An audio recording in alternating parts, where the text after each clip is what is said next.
Hi all. Thanks for coming, first of all.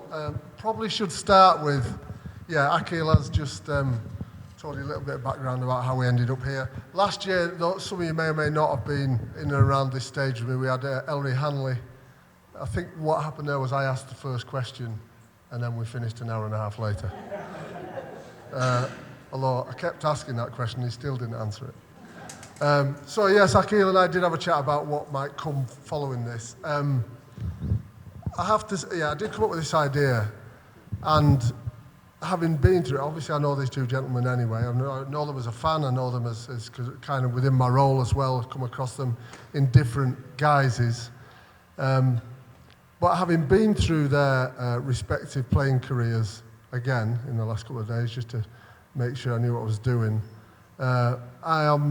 I probably take for granted just how much you two achieved, which were incredible statistics from both of them. Played over 400 games each at first team level, mostly against each other or in opposite teams. Occasionally they played on the same team.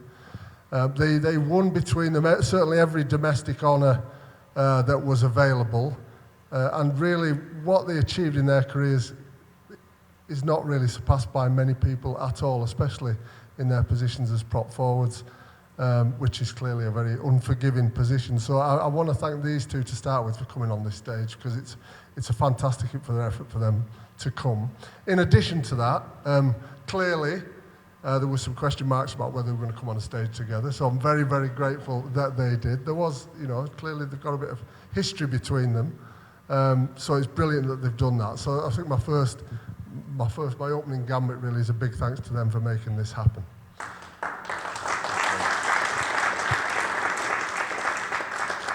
So, got the first bit out of the way. What we'll do now is, look, there's so much, I'm not exactly sure where this is going to go. I've got a rough idea how we're going to work our way towards a thrilling climax at the end.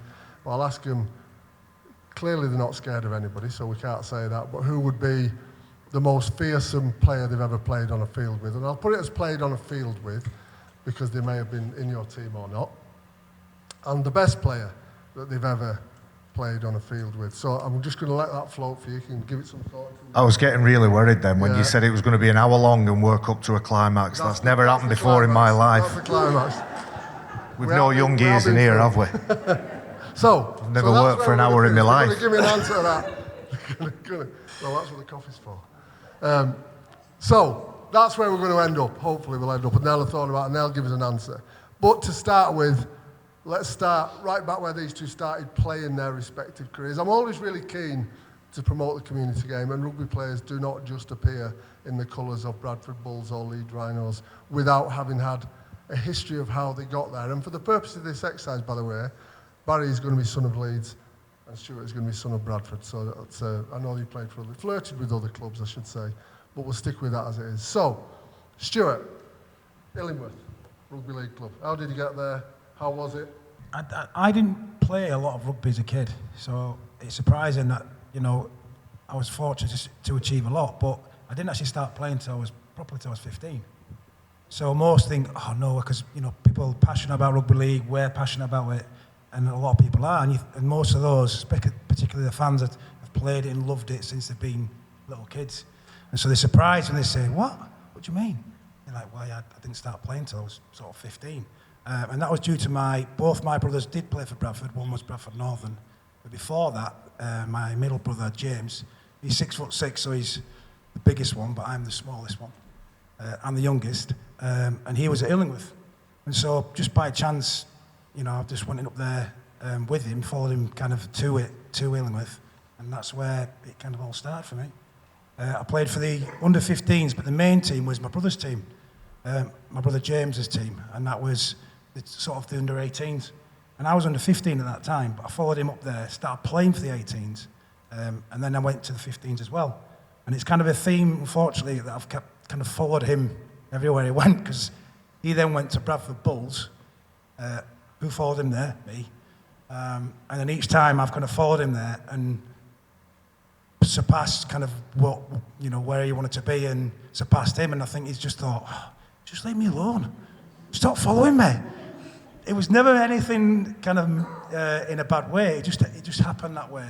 But the Illingworth one was there, yeah, and the Illingworth club's got my shirt, one of the first shirts up there. You know, a lot of great people there. A lovely area, and that's kind of my beginning in rugby league. Barrie? Waterhead?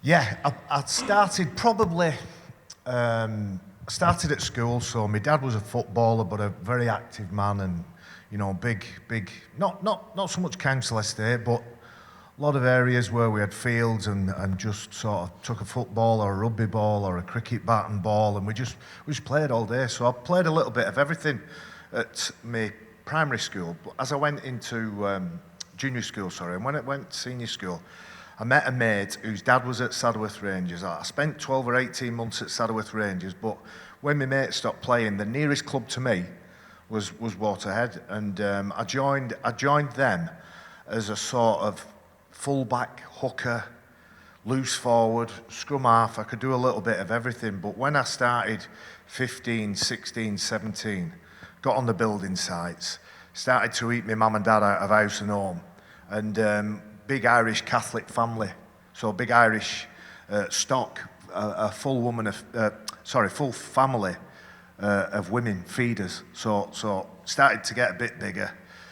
My power base, my power pack, aka my big fat backside, started to grow big, and I started to enjoy the world of rugby league. And the community game, or the amateur game as I know it as, is absolutely the bedrock of our sport, because there are lots of people that join as kids, get a passion and a desire for the game, and whether they go on to the highest of highs or not, they just become better people because they get to learn what it's about working within teams, taking instruction, taking a telling off as well, because that's part of growing up, not taking your bat and ball home just because you've either lost your spot or you've been shouted at in front of your peers, but working as a team and some of those things that Stu and I take for granted. We've been blessed to work in elite environments, but the core values come from when you're right at the beginning and you're with your mates. And look, I think most good teams have an Oldermer in there somewhere, because Oldermers, we're used to losing. We don't look at the scoreboard. We're not bothered about the scoreboard. We've got a lot of pride. We play with a lot of determination, and I think that's probably what took me on to that next level. But without the mates that I gained in those early days, that just would either pull me in if I was doing okay or pick me up if I wasn't, I don't think I'd have stuck with it to the same extent. So those same people that I played with from sort of under 14s, 15s through till when I left the club, I'm still best mates with now. Still go for a meal, still go for a bite to eat. Wives are all mates, and that's what rugby league's about. It's that rugby league family that once you're in it, there's no way you're getting divorced from it. Once you're in it for life. I think that's right. So your theory is every good team's got to have an alderman. And well, I can tell you, every head coach that worked for me along the way would tell you that I think every team should have at least one Ginge and one Cumbrian. I would agree with that. I think it's an important mix. So why didn't you get picked in those teams, Ralph? No, because I was no good, really. That's the problem. Right. We'll go on then. So obviously you both played community rugby league in different places. You went to Oldham, I think, from there. Stu, you went straight into Bradford from there. So at what point did you think, I'm going to make some money at this and I'm going to go and play professionally? And how did that come about? Start with you, Baz. That's a really long and deep, meaningful question, and I'll give you an answer that's reflective of that. At 15, I had an accident. I was going to join the army. I was going to travel the world. I had an accident, lost my right eye, and I was a bit lost for a while. But my rugby league mates were the people that I latched onto. So for me to keep my place in the team that I played for was about me giving me all. But the more committed to my teammates I got, the more I started to get noticed for my town team. So I did well at the Oldham DDA, as it was then. Yeah. Basically an under-19s team, whether you were a professional or an amateur from that area, you played on a Wednesday night. It was brilliant for my development. I never played any schoolboy rugby, much like Stu. I played all sports, but I didn't play to any level till I left school. So I didn't play any schoolboy rugby. I didn't play any under-17s representative.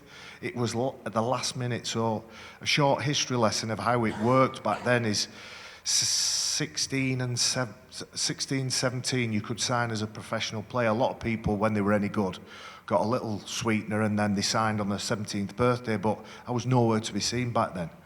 And as I got a little bit older, I always had a level of aggression that sometimes was good, sometimes was bad, but I always had that aggressive streak in me. And I didn't mind playing men's rugby, I didn't mind playing under 17s, under 19s, whatever age I was, but the more I played, the more I thought, I really enjoy this. So when did I start to think I could get paid for it? I still I think had that imposter syndrome all the way through. I have it on a regular basis on a Thursday and Friday night when I've got a mic in my hand. So I think I use that to fire me forward to say, you've just got to work really, really hard. The question in a different form is, when did you feel like you made it? And I think when you get to a point where you're not listening out for your name, when the coach is naming the team on a Wednesday or a Thursday, I think that's the time you feel like you've made it. But earning money out of the game, I was never a glamour player. I was sort of either side of the line with the coach. Sometimes he loved me, sometimes he couldn't stand the sight of me because I've done something wrong. So I was about medium, mid-range for pay scale and stuff like that. So I never took that for granted. I never felt like I was earning a living playing rugby, and it was my profession. It was what I did day in, day out. But I didn't always consider it as my job. Partly because I loved it so much, it didn't feel like a job. And prior to being a rugby player, I was a joiner on a building site, which was a proper job. Cuts on my hands and everything. I had hands like sandpaper. Yeah. They're like a baby's bum now, my hands. Stu, you're obviously playing for Illingworth. How did you get to Bradford, and when did you think, I'm going to make a living out of this? I'm going to make a few quid out of it. Not too far off, but Baz is saying a little bit, as in you feel a bit of an imposter. But mine, not in the case of in that regard, more just of one is I never really envisaged it. I just, as I've touched on earlier, followed my brother to Illingworth, followed him again to Bradford, well, both brothers, but never with a set, right, this is what I'm doing. So footy was always my go. So I love playing footy. I still, now, if I could, apart from a dodgy knee, I'd play footy if I could. If someone said to me right now, right, we're going to take the injury away, give you a new knee, but you can't play rugby league and make a living out of it, I wouldn't play rugby league. And that just was always my goal. And it's surprising to some. And they're going, what are you about? And that was always the thing for me. I just kind of fell into it. The foundation of it was my competitiveness. I hate losing at anything. And it makes you a bad loser at some points, and a bit of a sulker, certainly younger days, before you can manage that adversity. And it's just always one of those points that I did. And going forward with it. So I never thought, right, that's what I'm doing. In my head, I was always going to university. I thought, I'm going to go to university. I loved sport. I did A-level, GCSE, and PE. I thought, right, I'm going to go on to university. I want to be a PE teacher. And never once did I think, obviously when I finally signed at 18, 17, yeah. But before that, 15, 16, following my brother to Bradford, when he's probably thinking, just leave me alone. All those points, never did I think, right, I'm going to earn a living. And then when they're saying, we'll sign you, we'll give you this money, Nobby gave me £40 a week, as well as a signing on fee on my 17th birthday of £2,000. But even then, I wasn't sat thinking, because at that point I was still doing my A-levels. So in my head I'm thinking, this will just be a bit, this will just be a bit of a side thing. I'm still on my pathway to uni. That's the way I want to go. I want to be a PE teacher. And it never really dawned on me that much until probably you get a first team debut, signing at 18 a different contract, and I never envisaged it. So it was always not an imposter, but I always just was, right, yeah, it's that. And it seemed, often people are really kind of surprised by it, but it just kind of happened. Later down the roads, obviously, when you're signing for clubs and the rest of it, then you're a professional, and it's a little bit different. But regards thinking that's what I want to do, I love rugby, that's what I'm doing. It just kind of materialised. All right then. So you've walked into the Bulls, and that's kind of it's your first professional club. And was that daunting then? Were there people around you that you'll have seen?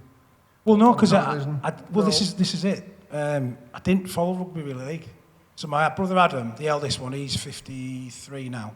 So he played for Bradford Northern, and then he didn't play for the Bulls, but he was Bradford Northern. So we'd been to Odsal before, We'd seen the crowds. There wasn't massive crowds back then because Bradford Northern, they won Peter Fox, you know, and they won some things, but they were never massive and like it became. You know, the old Bulls we all know and love was Odsall, you know, 26,000 playing Leeds, Mick Withers 99 dropped a goal. You just that's the Bradford we know and love, and so things just kind of materialised into it. So what about you when you walked through a professional gate and walked into the company of people who you perhaps had supported from the terraces? How did that feel? Yeah. Something that slipped my mind when I was answering the previous question was I have a real vivid memory of being in the school playground sort of thing, and somebody had said something. I'd had my accident. I'm not going to dwell on that, but it was sort of a driving factor. I never shy away from it, but it's not the first card I play because it's had a positive influence on my life. It's a driving factor. I remember a young kid saying, "You'll never play rugby league," because the local rag had said, you know, "Is your ambition to play professionally?" And I went sort of, yeah, why not? I'm 15. Didn't really know how these things worked because journalists twist it for their own narrative. And this kid said, "No, you'll never play it." And I thought, I will. And I'll show you and I'll show everyone else. So eventually, when I got the chance and the opportunity to walk into a changing room at Oldham, so there were 5 of us that signed from a Barla Great Britain tour. We went to New Zealand, played against Ruben Wiki and Stephen Kearney and his team of awesome players. We didn't win a test match, but we didn't lose a touring match. Lost 2, played 7. So brilliant experience, came back. We all signed. All my mates went into the second team changing room and I went straight up the corridor into the first team. Not signing on that basis. Just incidentally, Stu, I got £1,000. That's what I got. You got 2. You were doing really well. How long ago before that was Yeah. that? Of mine, though, that's what You got a few 10 years years? Yeah. Not quite, Stu. Keep moving. 80s? Keep Not moving. quite. Keep moving. 7, I think it is. But anyway, yeah, I walked in the changing rooms and I had people like Charlie McAllister and Paul Round and Mike Ford and players who I'd grown up watching. So it was a really sort of bizarre experience, but I always kept my Spartan reserve. I never give anything away. I'd be like, yeah, where am I sitting? Where's my spot? And a guy called Gary Hyde who played at Cass had been bumped out of the first team into the changing room next door, second team changing room, because he was going to do a bit of player coach for the reserve team. So I'm straight in the number 4 thing. But Charlie McAllister on one side. I've got players who I've looked up to for a long time, and I'm like, right, yeah, I'm here. Where's my boots? Where's my kit? What time do we start? And I didn't let it know that it were phasing me, but I was bricking it because I didn't know what to do. So I just went alpha leather at the first training session. I always remember a guy called Paul Round, great character. He's like, "Hey, where are you going?" And we're only doing a lap at the start of training. I'm sprinting line like an idiot. He's like, "You need to come back here. There's no prizes in training." And it probably tells you something about the mentality of the players of that era. "No prizes in training, lad. Get behind me. I'm the club captain, me. You're not making me look an idiot." But very quickly, I realised that my ambition and my desire and my determination didn't match the people around me. That's why I moved after 3 years. But Oldham was great for me, brilliant for me, because you're representing your community on a different scale to a Waterhead player. I had to face the people that were watching me on a Sunday afternoon. Back then, Oldham would get 3,000-4,000 up at Watersheddings, and I'd go out for a drink after the game, and I'd have to stand next to him in the bar. So all my time on the field was based around, I don't want to be embarrassed when I'm stood next to that idiot at the bar that's got the biggest gob on the terrace. I want to make sure my shoulders are back and my head's up tall. Let's go to that, because you talked about the people that you played with perhaps not matching what you were looking to achieve. You went to Wigan. That must have all got very real at that point, presumably, did it?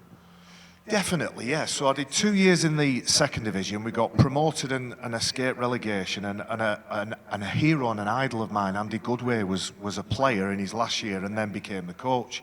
And Wigan, Leeds, Widnes, 1 or 2 others had inquired about my availability as I was out of contract.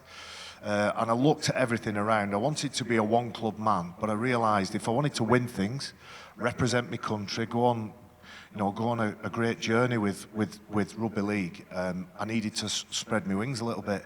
So I jumped ship to Wigan. Now, as an Oldhamer, I don't know what the equivalent is. I guess it's probably Leeds in West Yorkshire. Everybody hates somebody. In Oldham, we hated Wigan. I guess in West Yorkshire, everybody hates Leeds. I got used to that as a Leeds player. But as an Oldham player, it was an adjustment for me to go and sit in the changing room. And again, bravado, shoulders back. I had my best pal Tez with me, so it wasn't as bad. But again, I wasn't frightened of reputation. I didn't look round and think, I better keep my head down and mind my P's and Q's. I was kicking the door down, going, right, what do I need to do to get in the side? And there's players like Martin Afire, Inga the winger, Vaigu Tugamal had signed the previous year, but the pack of forwards were all international players. There were Kelvin Skerritt, Martin McDermott was just outside the team, Martin Hall, Neil Cowie, Dennis Betts, Phil Clark, a young Andy Farrell, and then that's not to mention players like BJ Mather, Mick Cassidy, all making the way, and then Scott Quinnell signed mid-season. So, again, intimidating, Ralph, but, my shoulders were back, and I always blindly and foolishly backed my own ability. I thought, all I've got to do is learn the information, give me enough time to apply myself, and I'll master the skill. Interesting. Can I stick with that one? Just because I wanted to add more to the same question. And what Baz did, just kind of said, I'll stick with this question here. And that was, when you first turned up there, we didn't, it was a lot later down the line. But I do remember sort of turning up there, but I was always a bit disassociated with it. But what I do remember is we had like Graham Bradley, we had various players that, Peacock, Jimmy Laws. You got to remember that the 97 team had walked it by about 10 games clear, something like that. So you've come into this place, and I'm still a bit kind of just disassociated with it. It's like, not that I don't feel an imposter, I'm just like, all right. And I do remember Matty Elliott, quite a few of the training sessions, because we were in the first team squad, so I hadn't played yet, but we'd kind of run against the first team, we were first teamers. But so obviously the team runs, that's the main team playing, and 98 Bradford were really quite struggling and a lot of injuries. And I just remember on Matty Elliott on various occasions, because I'm on or I'm off. There's no in between with me, unfortunately. Training as well, I'm all in or I'm all not.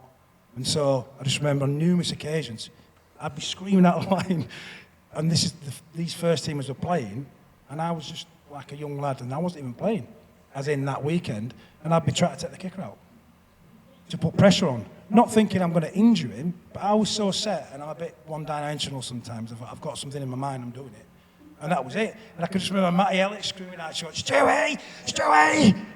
And that kind of brings me back to that point of where you said there about being there and those illusions and the rest of it, and they never were there for myself with it.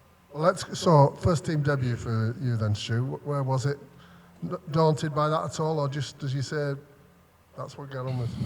Yeah, a little bit. Well, it's the big rivalry, so obviously it became Leeds, but for me, it was Halifax, because I'm a Halifax lad, you see, so I know Bradford's just down the road, but it was always, for me, Halifax, because they were always quite awful to me.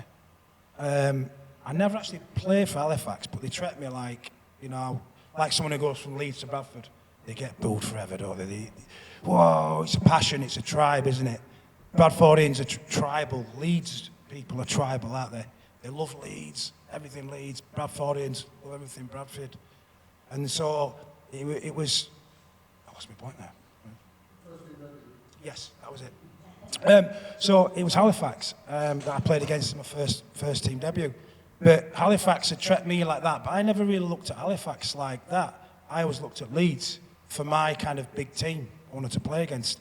Halifax looked at Bradford for their big team, and so they hated us. And I never understood why they hated me, personally. And I used to go out around Halifax, and they'd be there, and they'd be so vociferous. That's a nice way of saying not very nice.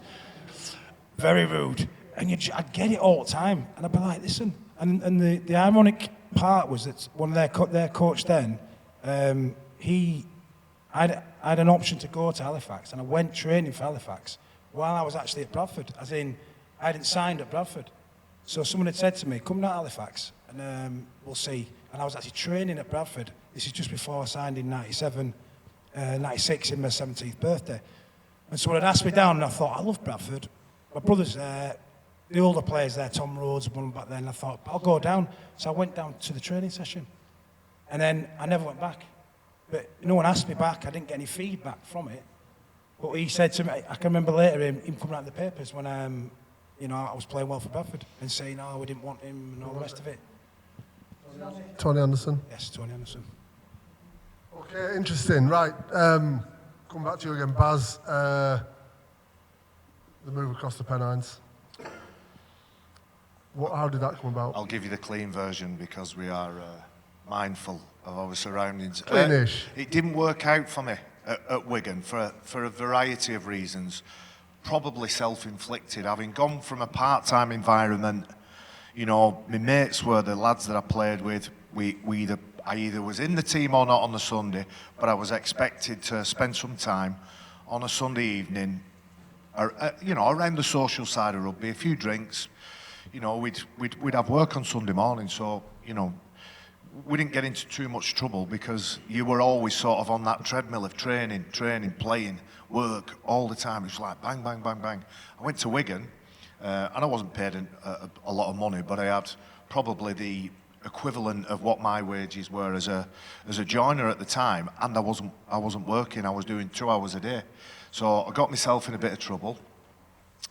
I made some really bad decisions, and I learned from them, and was asked in no uncertain terms to leave the club. And I looked at various different options, Saints being one of them, and I don't know what it was about Leeds, but I was interested in what Leeds were doing at the time. So 95 it was. So the best teams of that era were similar to what they're now. Were Warrington Saints, Leeds, of course, but Wigan were the forerunners. So I went to meet Leeds and I walked into the boardroom. A bloke called Alf Davis, you might remember Alf, lovely fella, just sold me the vision and the dream of the club. What I didn't realise is 12 months later the club were nearly bankrupt and they nearly sold the ground. Now to do with my wages, by the way, but they nearly sold the ground. But the two gents that are still in situ now, in Gary and Paul Caddick, rescued the club and they are where they are now. It's been a tumultuous 5, 6, 7 years or something like that, but all in all it's been a wonderful period for both clubs in our time. They're both on rocky times now, but I guess the reason for me coming to Leeds was it was always my favourite ground, and now, and back when I was playing, if as we did, you read the programme, whether you're home or away, there might be a player profile, position, amateur club, favourite away ground. If it ever said Headingley, get me pen out, I'd put a little ring round that name, I'd make a note of it in my little black book, and I'll make sure Headingley's not your favourite ground next time you come to visit us. But I wanted to go there and I wanted to be part of that historic club, and they do it really, really well. You've been to lots of things in terms of how they honour the greats and how they honour the history of the club. And I remember looking at some of the photographs on the wall. I didn't recognise any of them, but I recognised David Ward because at the time I think he was coaching Featherstone or Batley. I didn't realise he'd spent a long time at Leeds, and I thought, right, I want to make my mark at this club. And it was a mixture of the two environments I'd spent time in. Oldham was about representing my community and being a pillar and somebody that people look up to. Wigan was about winning. It was about victories and it was about lifting silverware. And Leeds, during my time, was an amalgamation of those two things. Have that warrior spirit, have that desire and that will and that want to lift silverware, but never forget that you're representative of our great sport, and it's about bringing people in. And whether you're coaching at Alton Raiders on a Monday night, or you're at Old Trafford, it's just as important to the fabric of the club. Very good, Stu. Well, you're both at your clubs now, as far as this interview's concerned. That's exactly where we need you. You've both achieved everything at those clubs, but we'll go on to the international stuff in a bit, but let's stick with club. So, high points, low points at the Bulls, clearly masses of high points, maybe some real special ones, I don't know. I was really fortunate to be that era of Bradford where they just succeeded. The foundation was there from Matty Elliott. Brian Noble took it over, but if you look at historically there as well, from that period, so I think it was 99 onwards, they had a grand final every year. And then Challenge Cups in that. So I've won 10 trophies, and I think 9 of them were at Bradford. I've been in 15 major finals. But the point was, the sad thing was then that I sort of left and went to Wigan. And when I'd come back to Bradford, it was just, especially when they went down and the rest of it, everyone always just looked back at those days. And they were so great, but I was quite sad seeing that everyone always just obviously was looking back at those days, as you would. Because at some points, they went, 2012, for instance, they went bankrupt. I came back across to help out because I had a naff knee again. And I'd catch the train back across from Wigan and come and sit in the office on the phones. Didn't have to, because I had my days off anyway and I couldn't drive to Wigan, you see, so I was only in 1 day a week. But that just echoes on the point of saying, in some points how they'd fallen, but also that period I was so fortunate to be at Bradford for was that 1999, 2000, 2001, 2, 3, 4, 5. We had a grand final every year. I mean, it's pretty special. I mean, Leeds echoed that, didn't they? And they started that after that, sort of back end of that. When JP went 2005, 2006, they were that. Before that, it was Bradford. It's generally Bradford and Saints, really. All those finals, all the glory, 3 World Cup challenges. And at points when you came back, like when I came back in 2007, I was, really honoured to be part of the team of the century at Bradford, when you just saw that everyone was yearning for that. Bradford being the town that it is, and it's just part of its fibre is rugby league. Odsal, and it runs through the Bradfordians' veins. And sometimes, even now, you want him to back there. For me personally, the Super League is better with Bradford. It just is. Full Odsals, Leeds rivalries, a great Leeds team against a great Bradford team. The Hull team's great, 2 strong Hull teams, 2 strong Lancastrian teams, Saints, well, maybe Warrington in there, Wigan, and that's your heartland of it. And for me at the minute, in general, And Barrow, of course. Yeah, it's missing that, the heartlands, and those strong heartlands of rugby league. Bradford, obviously. I just think we need to, however we can get Bradford back in to the right standard. Obviously, we can't have a poor Bradford. Yeah. We want them back in Super League because that will help Super League, because all the foundation of the fan base is still here. Still I see a lot of people about, and they'll speak to me about it, and they're my age, we're a little bit old, or above, or even some younger, and it's still there. So what would be your highest point, though, playing club-wise, Bradford? I'm kind of spoilt for choice, and it's such a privilege to have that, of saying that, to pick one, and then sometimes, like we were speaking about earlier, Baz, when we were saying, and when some things come back, and you suddenly forget, and then until you talk about it, and you're like, oh, that, or this, and not until you unless you sat down looking at them all, and you forget, you'll speak to past players, like, about the times you've shared, and then you're thinking, oh, I forgot about that. Can I tell you one? 2006, not me, Ralph. It's not all about me. Go. It's only 60-40 about me. 2006 at Huddersfield in the World Club Challenge when Bradford Bulls played West Tigers. Did you play 80 minutes in that game? Played most 80 minutes. It was one of the best performances from a front rower I'd seen for years and years, before and after.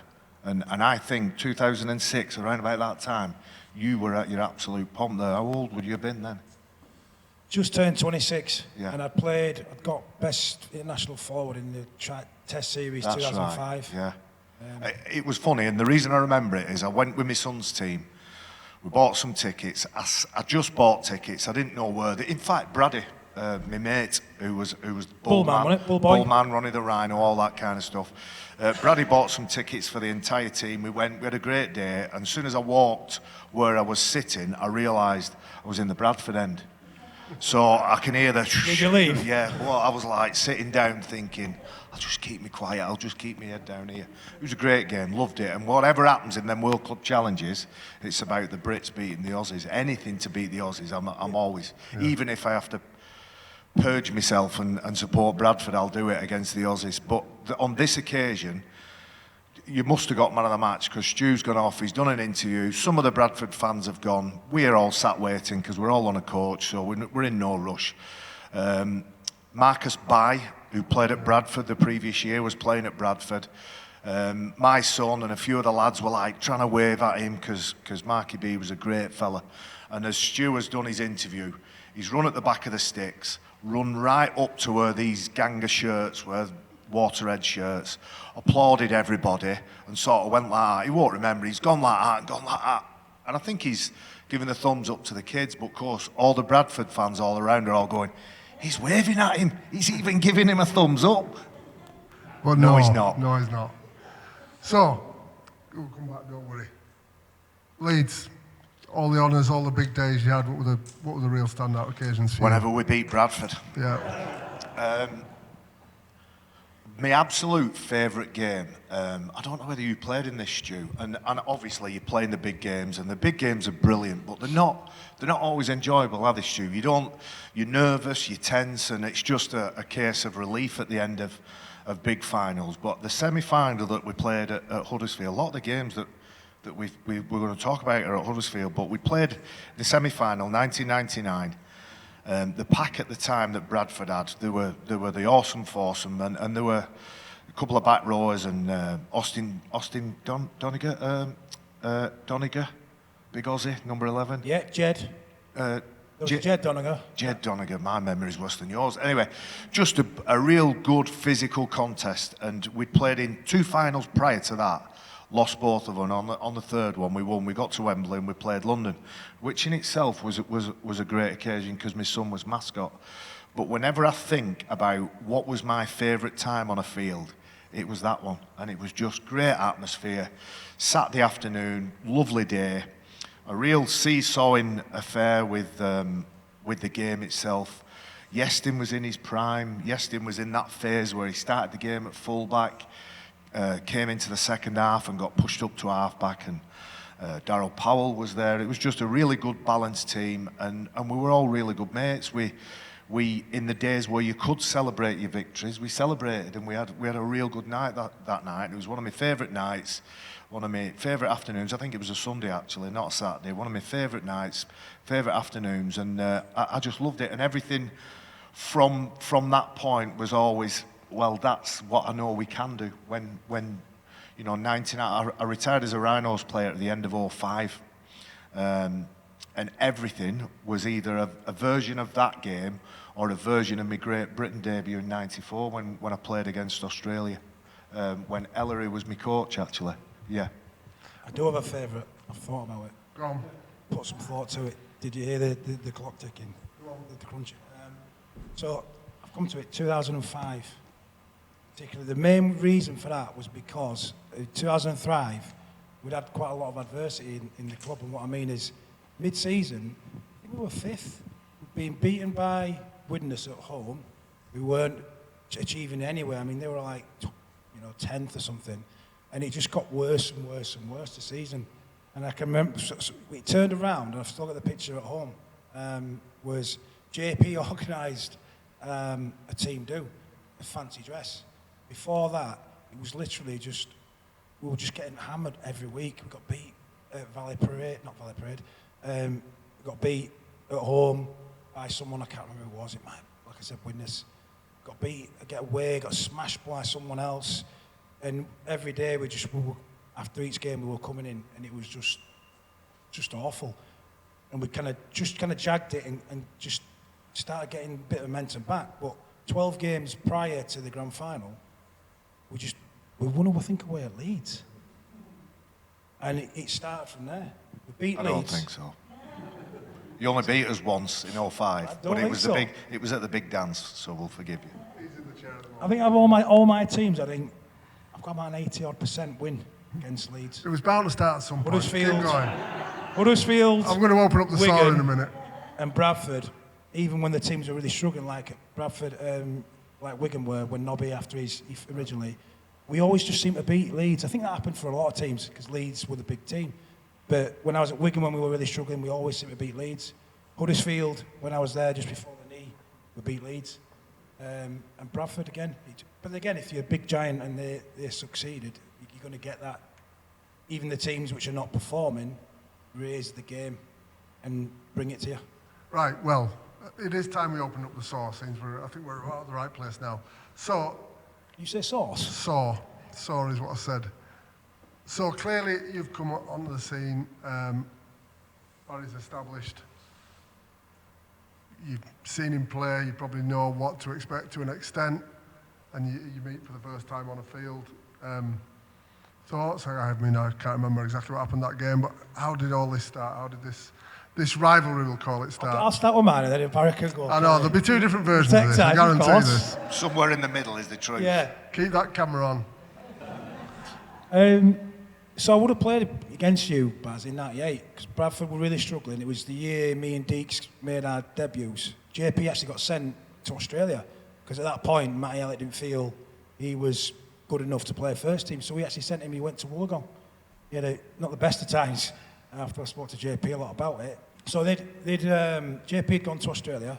Bradford were really struggling, they had loads of injuries, and that was just ended up, me and Deeks were in the first team squad. And because of all the injuries, and JP had gone, we just ended up getting a chance for it. But the point was, I would have played against you then. And I can remember I did play. We got beat quite handsomely by Leeds, at Leeds. But I'm pretty sure, I can't remember if you did play, but that would have been my first team debut at Leeds. And I'm guessing you played, but I'm not certain.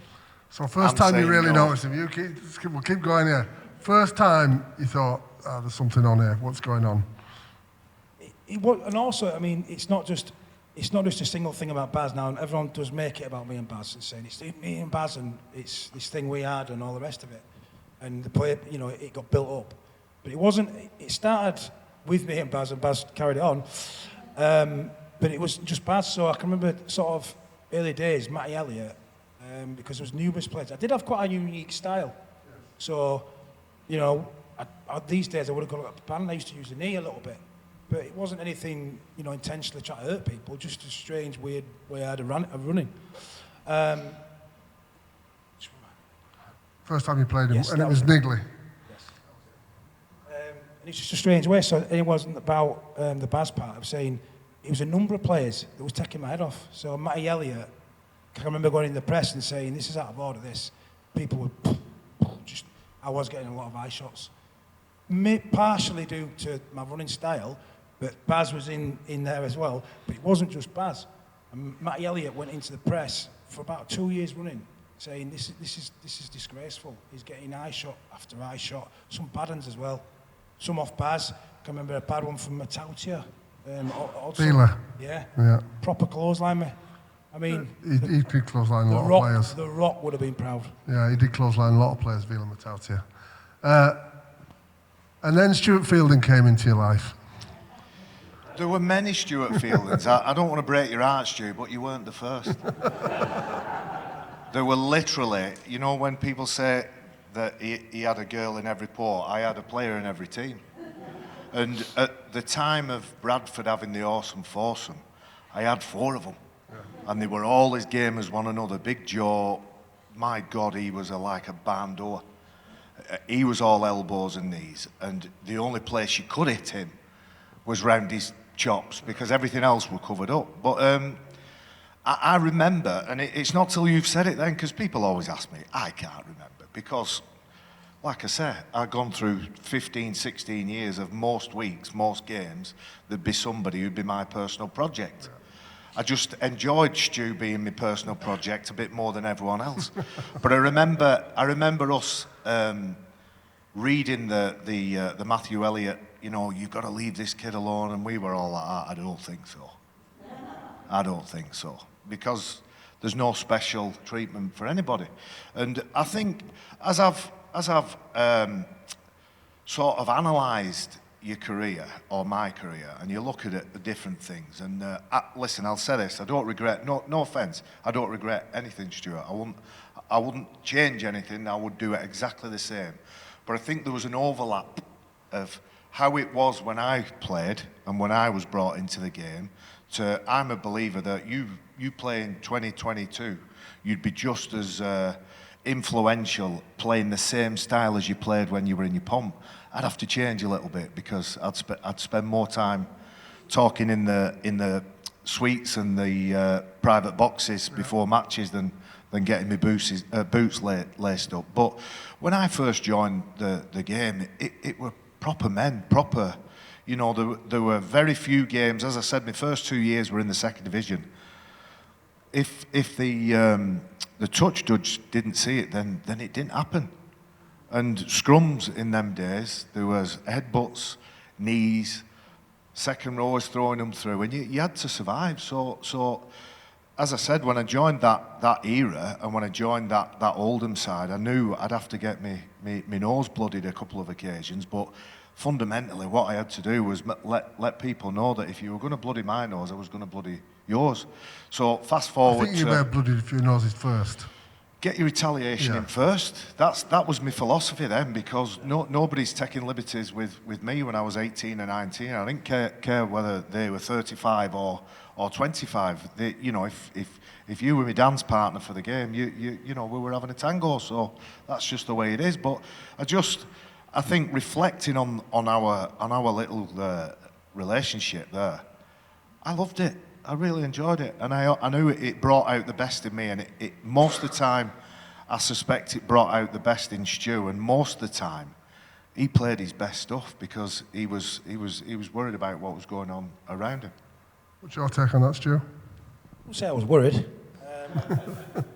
It was. I can remember stood in Barrie with you, one of the pre-seasons bits, and we used to have, like you touched on, we'd go to Barrie every year with Great Britain. I think this was 2001. We'd have a drink, and I do remember stood down in Barrie. I think it was Lineker's. And we'd have a drink or whatever, and off the pitch, Baz is a really nice guy, but on it, not so much. And as a kid, so that would be, you know, early days. And, you know, I'd only be like 19, 20, something like that. Old enough to play open age. Well, of course, so yeah. You're not a kid then, are you? You're wearing the shirt, aren't you? I am, yes. Let's get that right. Yeah. But how it started there was, so as a kid, I didn't run around, I've never picked on youngsters or anything like that. I never appreciated any of it. Whereas, because you were old school and all the rest of it, that's what happened back then. But You were welcome to join in. well, I did join in, Baz. You You did, didn't yeah. have to play the victim every week, Stu. I wasn't a victim, Baz, was I? I don't think it was a victim. Keep going. I was never a Get back victim, in. although, you know, you did some, you know, pull the things in there, didn't Yeah, you? so you were a victim. I wasn't a victim, Baz. Taking heads off from someone who was, 8 years younger than you? It's not a tough thing to do. Never was, never is. I didn't realise we were having a counselling session, but Yeah. go on. Oh, hey, we No, we can say how it is. spoke We about knew what it was Ralph. about. Yeah. We said it was always going to be an honest thing. Yeah. I'll say what I think. You'll always say what you think. I'm not going to, there'll be no holds barred. It wasn't when we played. It wasn't when we speak. I'll tell you what I think at any point. You'll say the same. You're both two straight fellas, which is all good. Which is Wow, a this positive is going to be thing. interesting. Very positive. The honest part about it, the truthful part, and that's why we're here, isn't it? We're not here to polish up and sunshine and rainbows, are we? We're here for that gritty, brutal truth. Well, gritty brutal's good. But you did play with each other for Great Britain. How did that work? Or not? You did. Baz.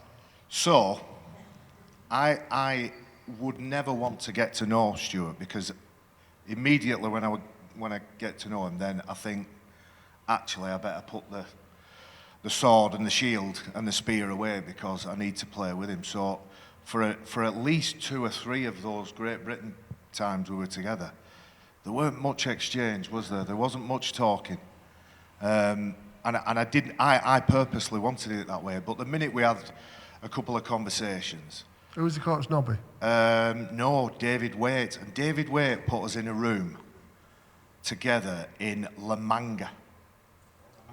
La Manga. I can only equate it to spending an evening with your divorced ex-wife.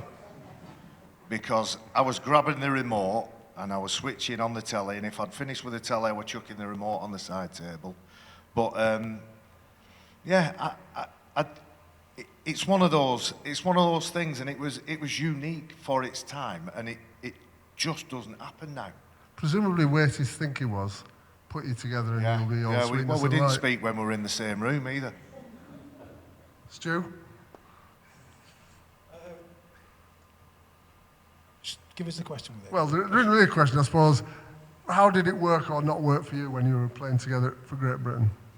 It's like Baz said, so off the pitch, we'd get along real well, and then particularly in Great Britain, like Marbella there, La Manga. So I do remember being in at that point and being stood there just saying to whenever I drink, saying, what's the issue? And I'd always felt like it was personal on me, and it wasn't. It was, as you've just touched on there. You're saying it's the way it was then. Yeah. When they're out there, it's not personal as in you. It's whoever's. If you've got that shirt, It was you're mano having a it. mano though, Stuart. It was personal to an extent, because it was personal with you in that game. It was personal to the next bloke in another game. I think the occasion that I think back to most of all, now I can't remember the year, but I'm guessing it was 2003, because you and I were in the front row, and it was maybe 2 weeks after the was that Odsal or Valley Parade? No, you got sent off. Yeah, was it a Valley Parade? Valley Parade. It was 2 weeks after Valley Parade. Stu still had a little blemish on his eyebrow, so of which A blemish. yeah, I did feel slightly guilty about. But I remember, and you might recall this, you might not.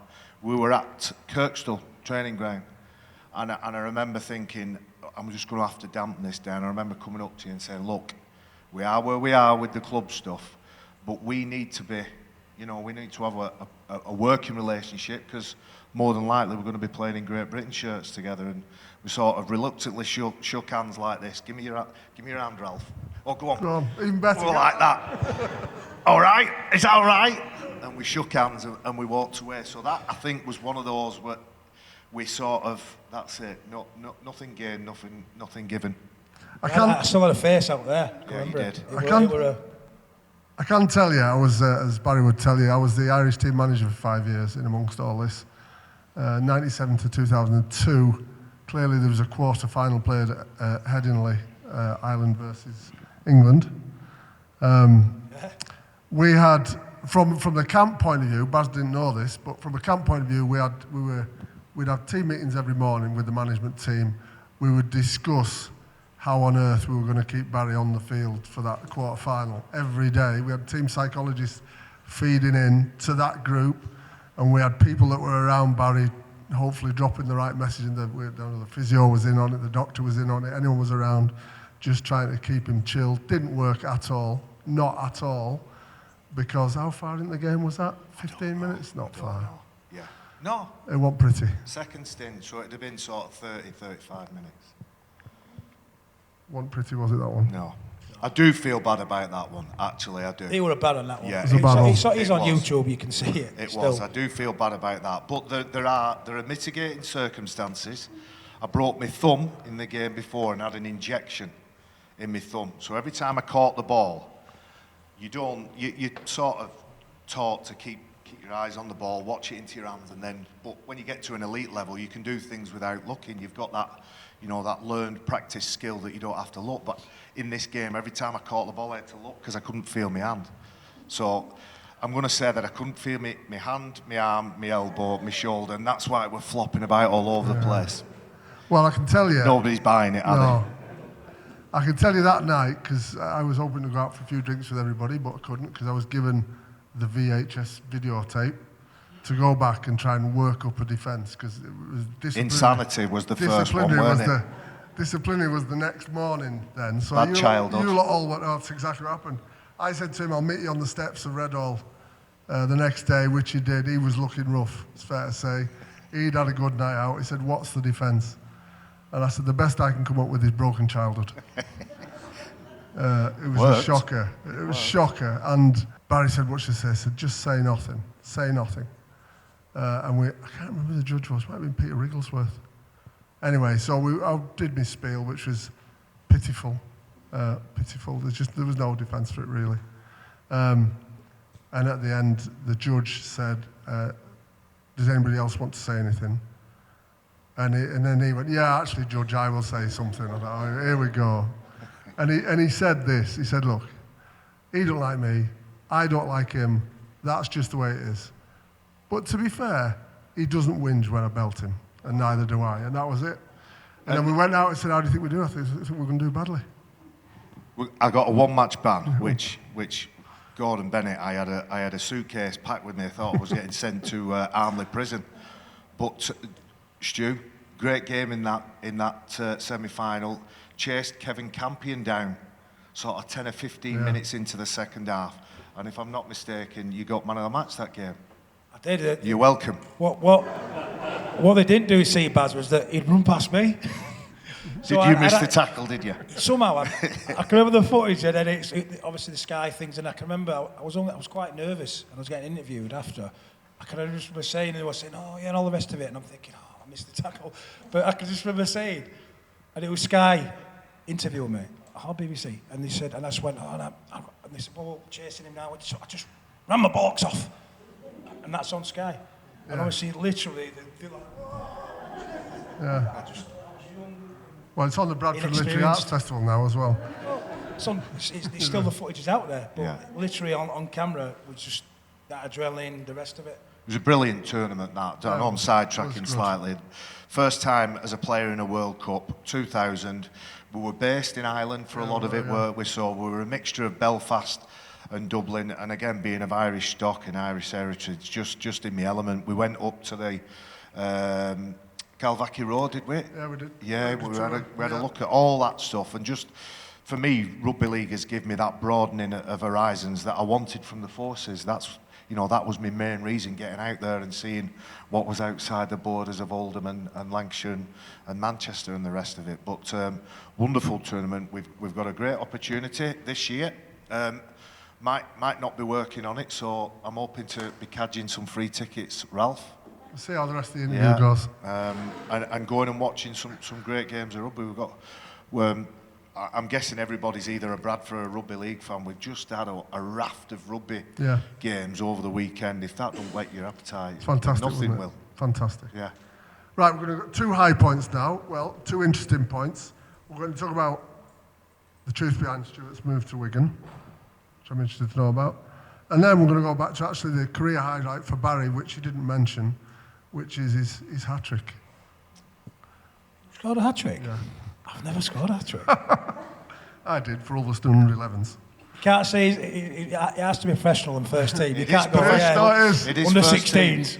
And well done, well done on scoring.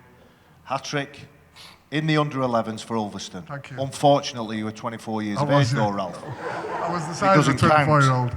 Right, Stu, move to Wigan. Tell me about it. How did that come about? There's got to be a story back there that we don't know. I'm not sure if it's not people don't know, but Nobby obviously went to Wigan, and then I followed him in a way. But it wasn't just a straight thing then. And always it was about saying the money. So people were like, "Oh, the money," and they paid nearly £500,000 for me at Wigan, didn't they? Yep. And firstly, people assumed that I got that. And I'm like, listen, I didn't get any of that. The transfer fee, it's not football. In football, if you're forced to sell, you get 10%. If it's evens, it's 5%. And if you say, right, I'm going, it's 0. That isn't rugby league. That's not how the transfers are done. We technically get nothing from the transfer fee. So I didn't get actually a penny of it moving to Wigan. But before that, there was quite a long period, so a number of years, where I'd gone to Nobby and said, Nobby, I mean, Bradford had won everything. I'd got various accolades, playing for my country. I've not missed a game for Great Britain since '99. So when I went in 2006, just leading up to it, sort of a couple of years previous to that, I'd got sort of best player in 2006, but before that, World Cup challenges, I played well. The Aussies were wanting to get me there.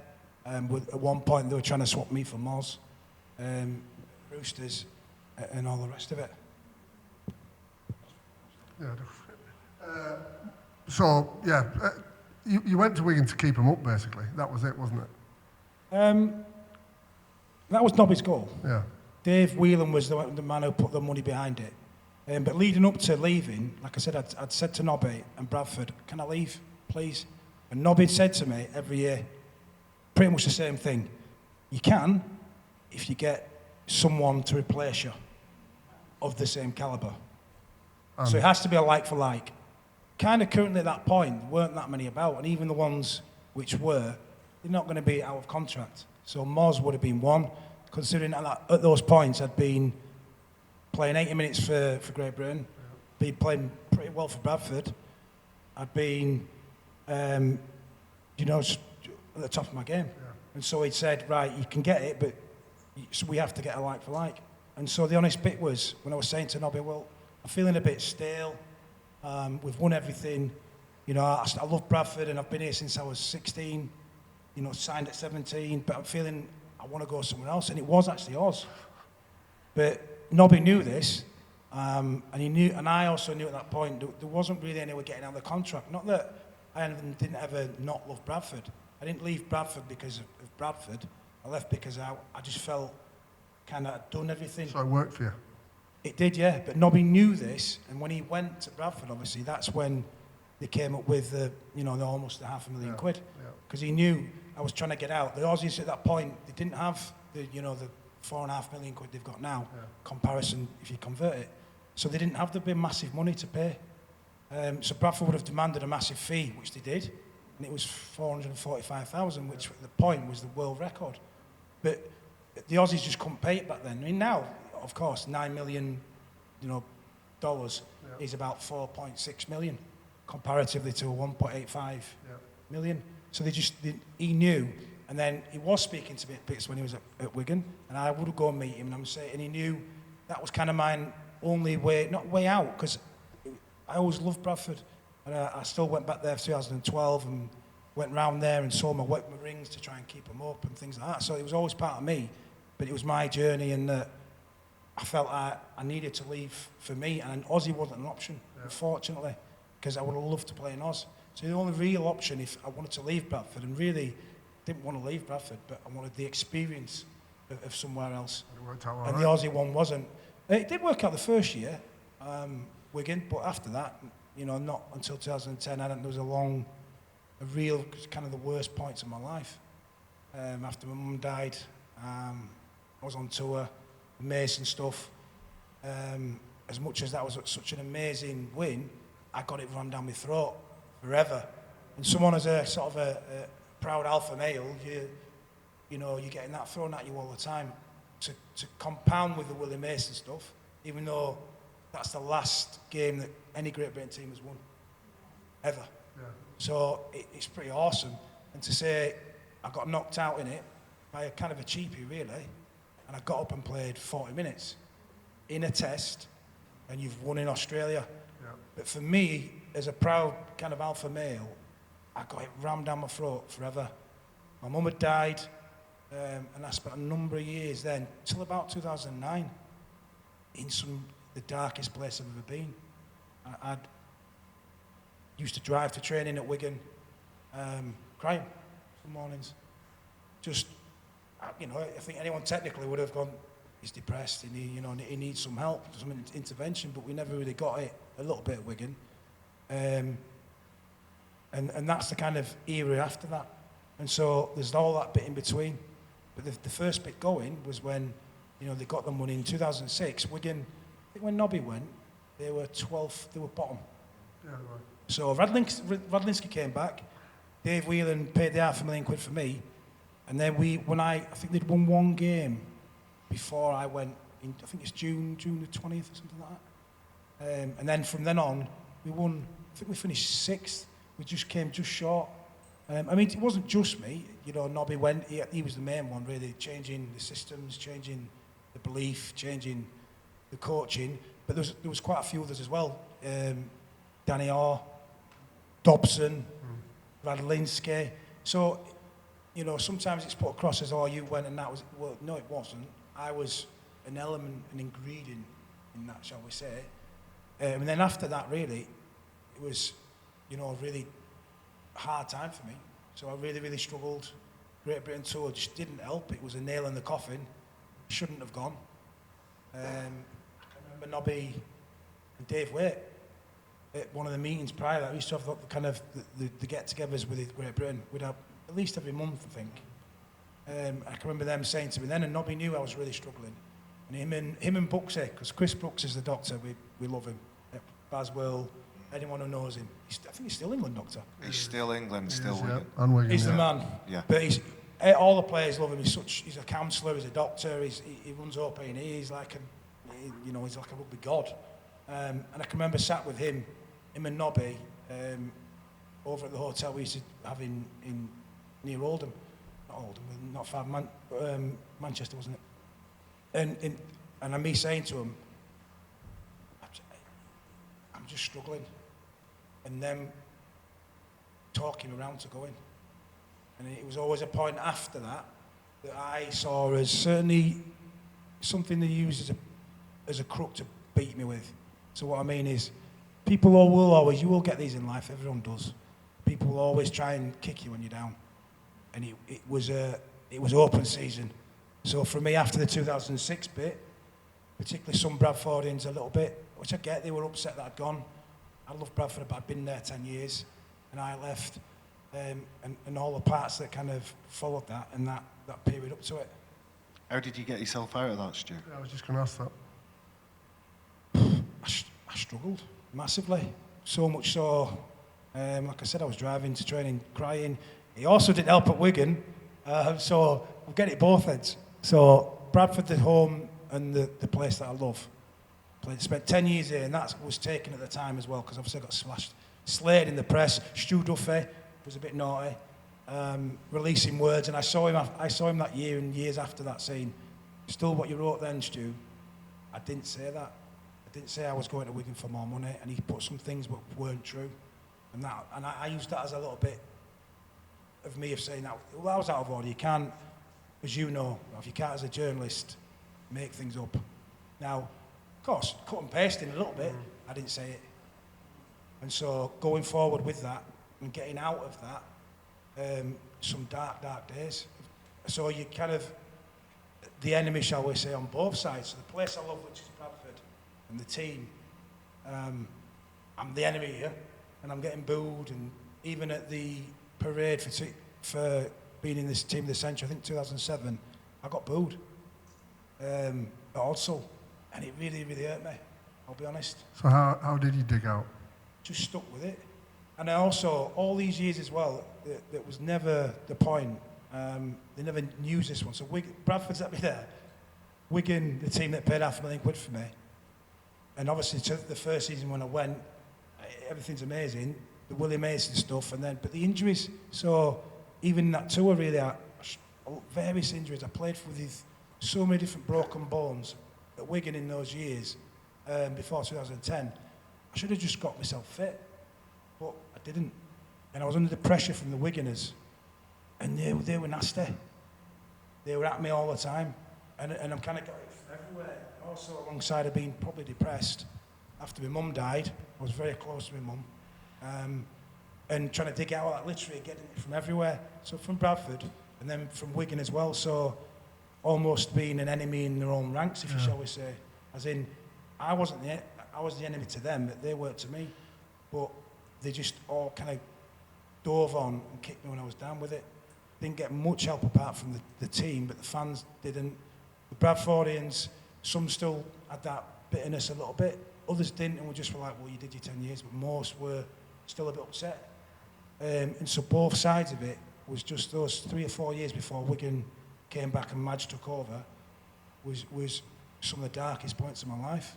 And that, because the size of that fee, which caught everybody's eye and Nobby taking you, that put you absolutely in the spotlight. I mean, you see a fee like that in Rugby League, you've got to turn up, haven't you? That's basically the way people look at it.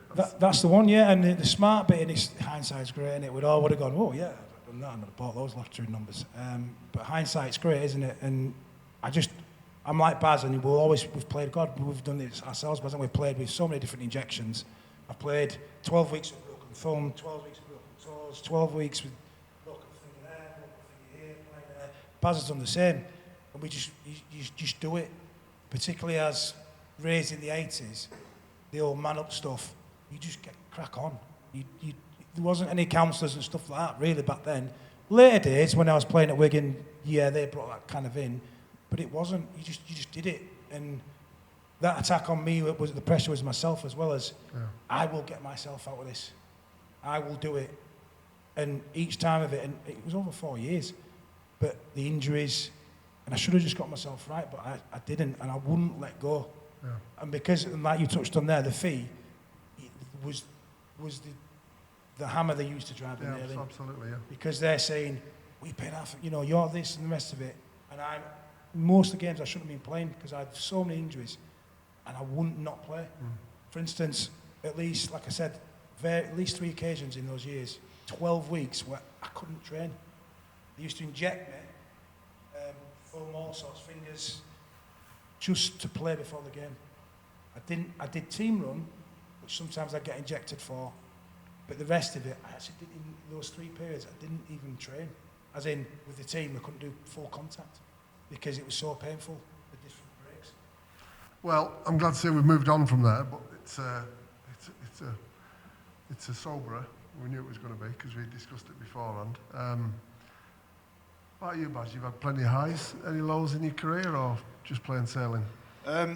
Physically, yes. Mentally, no. It's really powerful when Stu talks about...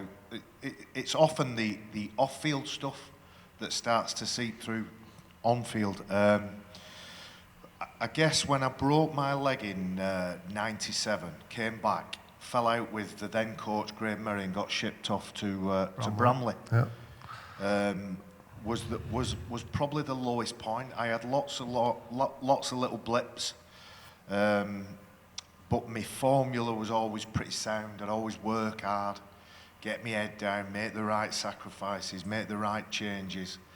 And I always managed to find my way out of my predicament pretty good, pretty soon. But going to Bramley, playing in front of one man and his dog at Headingley was a real soberer for me. But and how did you, because I was definitely going to touch upon Bramley, because in those 400 plus appearances, there are 4 for Bramley. Yeah. How did you, I mean, Stuart said he can be a bit of a sulker. Yeah. Were you a bit of a sulker Definitely. for that? 4 of the worst games I ever played, were they? Without doubt. I wasn't quite fit with my leg. I always struggled with my shoulders, and I just had an operation on this one. So I wasn't 100% fit. But I knew time on the field and time in my rehab and physio and stuff would have resolved that. I wasn't worried about my career at any point. I knew it would fix and mend eventually, but just sulking, yeah. Just didn't want to be there. Not to the level that Stu's talking about. Didn't have a love for putting the shirt on. I was always blessed that from the age of sort of 13, 14, I loved every game, whether we're winning or losing. And you'll get a mixed reaction when you ask ex-pros, do you miss playing? Some will say yes, some will say no. And my version of do I miss playing is yes, I miss playing. Do I wish I was 30, 25 years of age again? Yeah, because I had some great times at that age in my life. But I'd like to be at that age with the knowledge and the experience that I've learned to be 49, 50 now and take that back with me. But I don't wish that I were playing in today's game because I watch every minute of every game that's played at Super League level, and it's a very different game to the one I played. Yeah, I'm glad I played in my era. Well, we'll come on to that, but first of all, you have to tell everyone about your hat-trick, because I presume it was the 4 games at Bramley that set you up. It was that. not, although I think I did score while I was at Bramley, which is bizarre in itself, because as I say, I was sulking. It was against Dewsbury. Was it? It was against Dewsbury in the Challenge Cup. I'm going to say 1997. I might be wrong, but I did manage to score a hat-trick. I did manage to kick a goal as well whilst playing for Widnes. My great friend Terry O'Connor, when I'd finished with Leeds, I sort of had it in my mind that I wouldn't mind finishing with a year at Oldham because Oldham's my hometown club. I felt like I owed them something. It didn't work out. The prop forwards at Widnes, 2 injuries. Steve McCormack was the coach, great fella Steve.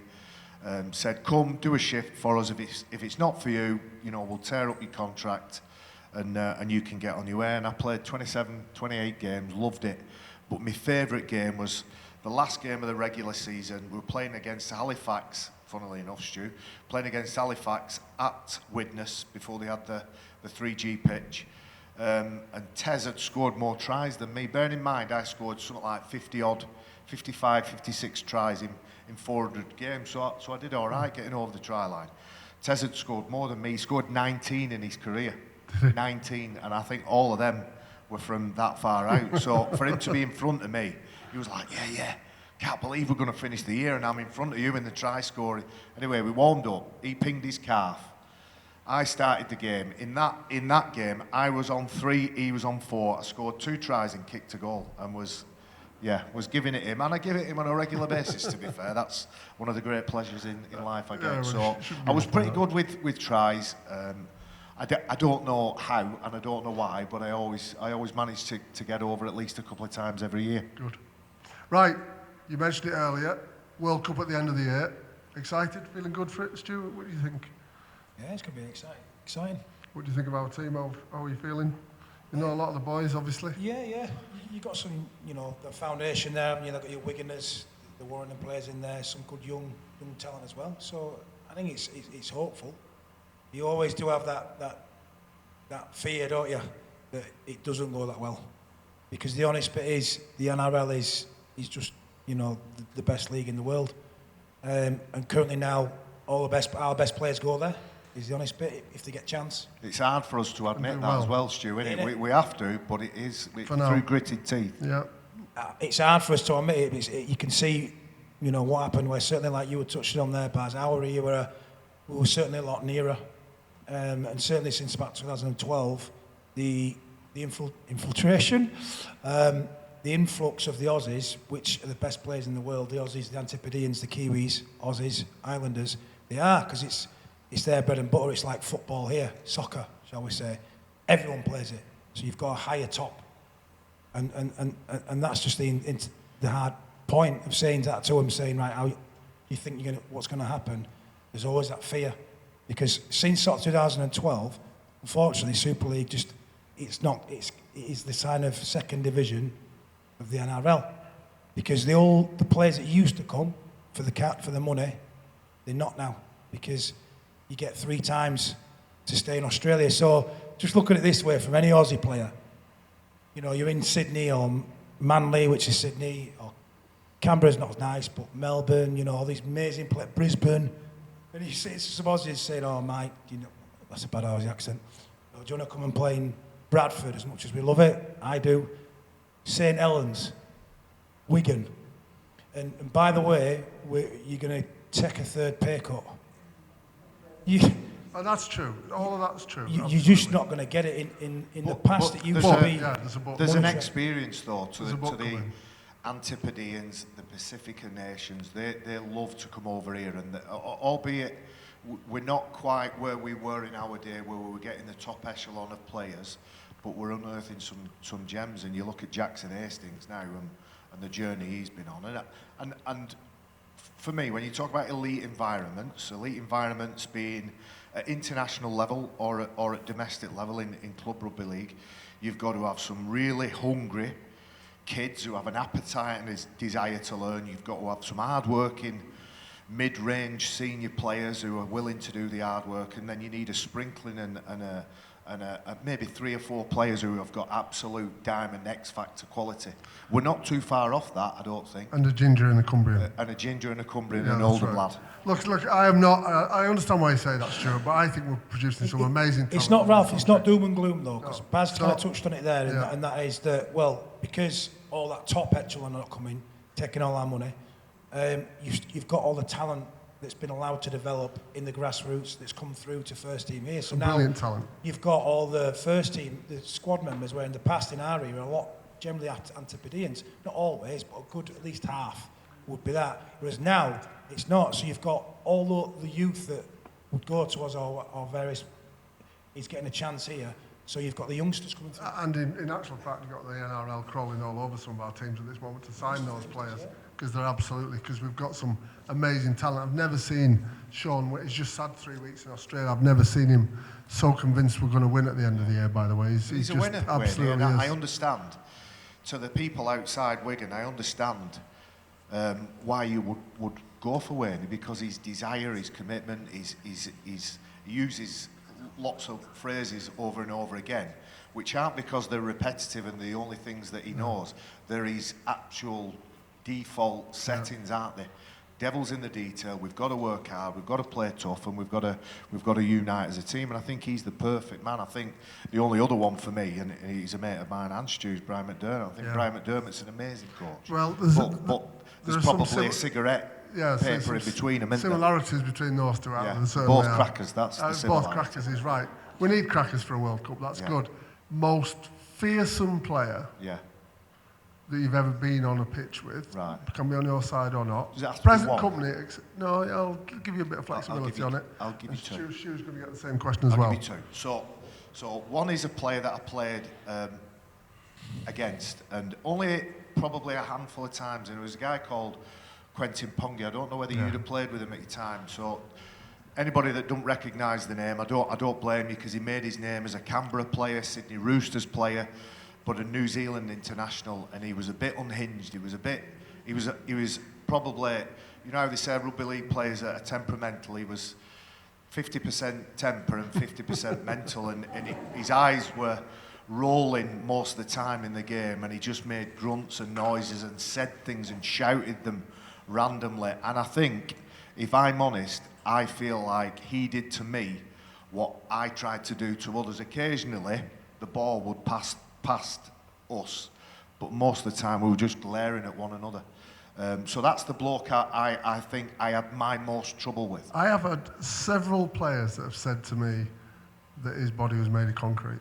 He was. I mean, he's sadly passed away now, and I actually, it's brilliant the world today because you can get in touch with everybody, can't you? And I actually had a few exchanges with him and passed me regards on. Unfortunately, as I say, he passed away, but just a real competitor and a real edge to him that I really respected and admired. The second one, go on. That's what second one is my little mate, Rob Burrow, because I think the pounds, stones, kilograms, whatever you call it, he gives away, or he gave away when he played. He didn't care. He knocked everybody's knees together and dropped them on the floor. And he tells a great story about his fight with Epihami Luaki, and he was coaching the scholarship at the time, and you know, good mates with Rob and always spent time with him. And at that time, we were spending a lot of time together. And I said, what you need to do is you need to apply my dad's theory. And my dad said to me, you need to go for the biggest, because if you go for the biggest, Barrie, and you lose, then people will just say, he's absolutely nuts, him, I'm going nowhere near him. If you go for the smallest and you win, you look like a coward. But go for the biggest, and go for the biggest all the time. So I'd said this to Rob, and I said, that's what you need to do. If anybody starts putting any you-know-what on you, just stand up and crack them on the chin, because nobody's going to hit you. And then a couple of weeks later, he does what he does, and I think he had another exchange with Jamie Thackeray as well. But I respect him. He got sent off, didn't he? He respected... Oh, did he? He got yellow carded. Did he? He did. Yellow carded. He had a massive smile on his face. Yeah, he was like, yes, I've done it. But I have the utmost respect, and Stuart played in the game. Unfortunately, I just had my shoulder replaced and I couldn't play. But the game, and I've never experienced anything like that game in, was it 19 or 20? It's incredibly 19. Emotional. And just there'll be people that were there, there'll be people that watched it on TV, and the emotion that was in the stadium on that day, and the respect and admiration that everybody's got for him. And I get asked, like we all do, to give an update on how's he doing. He's absolutely unbelievable, and makes me feel really sort of blessed to be a friend of his on a regular basis. That's brilliant. Brilliant. Stu? I'm going to follow Baz with that and say it'd be two. I think it's going to be hard to say one player, because I can't think of a player that could be, say, for instance, an outside back, a half, as in those kind of backs, or even a winger. So the backs, a world class, as in the best, and then also the best as a forward. You have to have fearsome, two. I want fearsome. Yeah. I've still got to have two. Go on. Because have fearsome and have best. All right. Two of those that, not fearsome, because like Baz, I never feared anyone. Yeah. But the ones that you worry. Yeah. And the ones that you're thinking, wow. One is Sonny Bill Williams. I mean, he's done it, been there, he's won World Cups in both league and union. Yeah. He's a boxer now, I think. You know, Little bit. he's literally nothing he can't do. But I can remember playing against him a couple of times for Great Britain, and just he was so big. I think he was playing second row or loose, but he'd play 80 minutes or most of it. He was just, and we were, for Great Britain then, we weren't slouchers, but it was the year we got smashed a few times by the Kiwis. I think we won one game, but and I just remember thinking, you know, he was smashing people left, right, and centre. But it was like a big Shantae Happy. So if anyone remembers Shantae, he was amazing. But he was bigger than him, and Shantae could bang. But he was second row, stroke loose. So in the middle, for me and Baz, people like that, and you know, I'm not the most, you know, slouchy footwork-wise. I wasn't too bad. But the point is, you plant sometimes, and the little people like Rob, or like someone who has really good footwork, kind of those are the ones you fear. Not someone who's going to run out and try and belt you, because that's kind of just, in our time, was just the way it was. That would happen. You try and do it to them, fairly, hopefully, and they try and do it back to you. So it was always part of the game. But the middle bits there, but it was him. We played at Ewood Park for Great Britain. I got smashed, but I think Carl Pratt had a nightmare. Dropped 4 bombs, and they scored off every single one. And it was raining as well. You know, you're in Lancashire for a start, which is always a bad thing. And it was just so awful. But the point was the memory of him, and just his footwork was he's so big. He's way bigger than me. I'm 6'3", he's probably 6'4", but he's just such stature of a man, so fit, and he moved like Shantae, and he's amazing feet, and he's like step me, and I just fell over, and I'm just thinking, and the history is there, and the proof, isn't it? He's gone on to win I can't think of anyone else who's won a World Cup in both, and he's a professional boxer now, and he hasn't lost a fight. Yeah. So he's amazing. The other one is played with and against him, Trent Barrett. Yeah. So one of the best players ever. So played against him, and so I remember when he came to Wigan, I was furious because he'd smashed me for Great Britain. But the ball gone across me, and Baz could bang for an half. And bear in mind, for a half, he's like 6 foot. Yeah. They're not 6 foot halves, they're just not. And he could smash you. But he smashed me for Great Britain. But I didn't have the ball, it had gone across me. He proper smashed me. But I remember them playing with him at Wigan. He came out, he was a year and a half. And just all-round presence, knowledge. The Aussie halves are a little bit just different. They just are. The direction, the knowledge, it'd be Mike, get me here, there, just organisation. But also alongside that for Baz was the amazing skill. He just literally could step, he could kick, and he could tackle. And that's, halves generally struggle. You know, most are not amazing, or certainly not like that. But Baz would be someone you wouldn't run at. And like I said, he smashed me in that Great Britain, winded me. The ball went across me. But also I just remember being in this team and just going, this is amazing. He'd be straight down the best halves, straight down my throat, get me here, get me there, you know, ordering the forwards around, telling the backs where he wanted, literally, you know, the maestro, weaving it, just saying, and that's what you need for a half. You need your halves to be that, not angry, but that directional and sure. Get me here now, you get me this, you run me there. It was literally, he never stopped talking, but he also did it, and he could defend and smash people. Brilliant. Last one then, best player.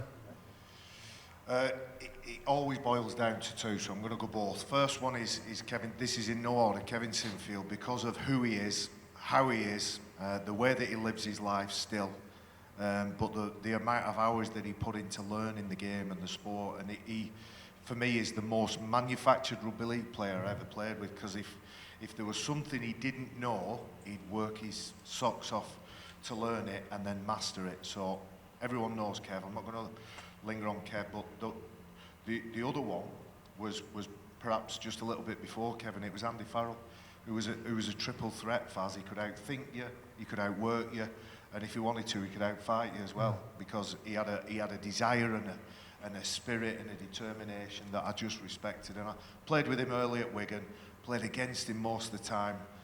We were Wigan and Leeds, and I don't think I ever got the better of him, because if I was too aggressive, he'd put a nice little slick pass in, and then somebody else had scored. And again, if I'm trying to think where he's going to pass it, before I've worked it out, he's run past me and scored himself. So blessed to play with and against some great ones, but I always name them two as the best. Brilliant. Right.